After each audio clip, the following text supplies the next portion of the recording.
Jed Gottlieb from the Boston Herald with Guestlisted Guitar. I'm here with Stu Dietz of Parks. So I wanted to talk to you because I can't solo, you know, I can play like the pentatonic, but I also don't really understand sort of how to get into it. And a lot of your solos have this really nice melodic, lyrical sense. Not that you can't shred, but you know, they have this really kind of nice feel to them. What's sort of your background in who you like to listen to and sort of how you approach a solo? Oh, as far as who I'm into, I kind of gravitate towards the players who have kind of a less is more approach. Mm-hmm. So my biggest influence is like The Edge from U2. Yeah. The big Brian May guy. Yeah. People like David Gilmour. Yes. He's like one of the quintessential less is more guys. Yeah. So like just fewer notes and make them count, and really just like make what you play almost as if it's an extension of what the singer's doing. Yeah. You know, what you play could, any instrument could play it, you know. Yeah. Just being really melodic and just sort of memorable. Yeah. Do you, when you're approaching solos, do you usually, like I know David Gilmour, you know, often just was kind of mapped everything out. Mm-hmm. Do you like to do that, or do you like to sort of just fly, you know, by whatever comes naturally? I would say at first, it's like if we're sort of in the band room rehearsing, I might just do improv for a while and just kind of loop something over and over.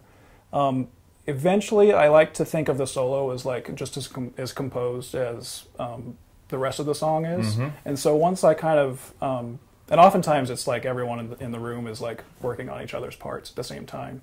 And so like, you know, everyone else in Parks has just as much of a say as in what my guitar solo ends up as I do, and vice versa.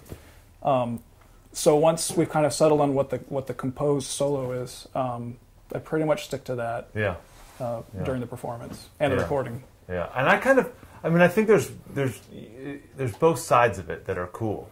But you know, when you listen to a Pink Floyd song or maybe like a Steely Dan song or like certain songs, you look forward to that like very composed guitar solo that's just like, this is not just somebody noodling like over these chords. This is very key to how the melody works and everything. So I kind of like that approach sometimes. Yeah. Let's talk a little bit about, and maybe you can show me the Sweater Weather guitar solo. Sure. I don't even know if I'll be able to get the chords, let alone the solo, but we're gonna see. Tell me a little bit about how that solo works. So it kind of goes over the bridge section, which is kind of it's almost like the song shifts keys momentarily in the bridge. And it's kind of almost over some jazz chords, you could say. So it starts on that's a B flat minor 7 into it's a E flat 7, and then that thing shifts up by a whole step, the same thing over again. So that's a C minor 7 to a F dominant 7th, back to B flat, to the E flat, and then back to the original key of the song, which is F. Nice. So basically what the solo is doing is just kind of, you know, there are notes that fit in with each of those chords, and it's just kind of finding a melody that can kind of move stepwise within those different chord shapes and kind of fit in with everything and just kind of sound nice. Yeah. Like it meshes nicely with everything. Yeah. All right, give it to us a little bit. So, from the top of the solo.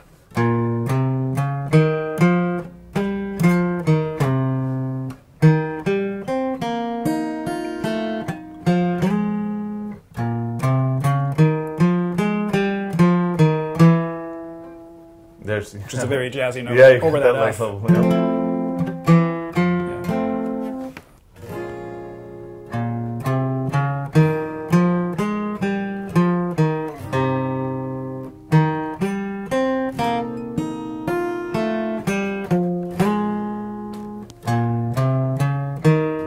Yep. Oh, it's so nice. It's so nice. how you fit into the band as a guitarist, because you can do all this stuff, but it's not it's not a flashy band. It's about sort of a single-mindedness. Right. So how do you guys work on that sort of still having those instrumental chops, but sure. Go on. Pretty much for the most part, Brian King, he's the main songwriter for the group, so he brings in chord changes and melodies. And usually it starts just kind of instrumentally like that, where he's got kind of a basic song structure down. Yeah. And sometimes he'll have an idea of various parts, like he might say, like, I hear the drums doing this, or I hear the bass doing this, or the guitar, or whatever. You listen to the Parks stuff, and it does have that complexity that's sort of masked by what you think is a simplicity. And you think of, say, like a band like AC/DC, who's just, I feel like they just get in the studio and they're like, this is a chord change, and the drummer's like, yes, that's it, and they're like, and now I'll do a solo. But what you're doing, it must be, it's a challenge. It's a lot of work to make all those parts. Sometimes you got the xylophone working, and shakers and all that kind of stuff. It's a lot of parts to get just right. Although I would say that AC/DC probably goes through the same type of process. Maybe they do. Really maybe most like bands Angus do. Young solos are really really melodic and yeah, they are. They are. Yeah. But nobody's telling him what to play. Probably so. Brian Johnson is like, I want you to do this. He's just like, I'm doing it. Nice. Well, thanks so much for coming in. I really appreciate it. Thanks for having me.